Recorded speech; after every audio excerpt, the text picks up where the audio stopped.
As a new member of this subcommittee, I appreciate our immediate focus on renewing the federal commitment to this vital infrastructure that supports our urban and rural communities and tribal nations, and that is wastewater infrastructure investment. The Southwest is rapidly changing and growing, and Arizona is no exception. We are the fastest growing state in the country. Since 1970, Arizona's population has ballooned from 1.8 million residents now to over 7.5 million people, a 315% increase, 115,000 new Arizonans per year, 300 per day. In 2019, Arizona ranked third in population growth, with many of our communities growing faster and faster than the national average. To sustainably welcome and provide for the millions of people who will call our region and our great state home in the years to come, we must invest in our infrastructure and secure our water future. Last year, the Arizona section of the American Society of Civil Engineers released its 2020 infrastructure report card, which reflects the condition of our infrastructure across Arizona. We received a C- for drinking water and wastewater. This requires immediate attention. In fact, over the next 5 years, we will have a shortfall of almost $1.5 billion in wastewater alone in the state of Arizona. As the former mayor of Phoenix, I know firsthand that local leaders must be innovative when it comes to addressing our aging infrastructure and planning for our water future. And frankly, we can't afford the alternative. We know the future of our residents and of our economy depends on how well we anticipate, plan, and respond to our water-related challenges. Investing and supporting our state's water growth goes hand in hand with taking care of our most precious resource.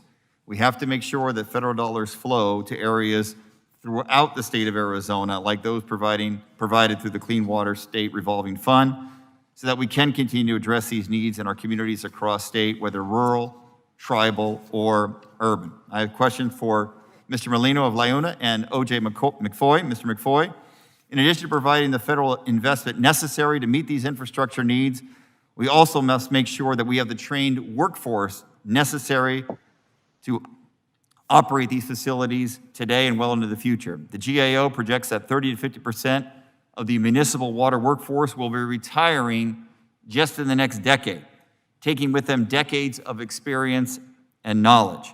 As we witnessed through the pandemic, the women and men working in municipal drinking water, wastewater, and stormwater are essential workers who provide public health and provide community economic stability. Last Congress, I proposed language that was included as part of the reauthorization of the Clean Water SRF to allow states to reserve up to 1% of the funds they're allocated each fiscal year for workforce development and training. This could equal tens of millions of dollars a year for local water workforce development efforts. Mr. Molino and Mr. McFoy, can you talk about how dedicated funding like this assistance would be helpful in addressing workforce needs and how it might benefit small and rural communities in particular? Congressman Stanton, I would like to say, thank you. There are many Buffalonians that now call themselves Arizonians. But when we look at the workforce end of this, that is a critical piece that we need in our utilities.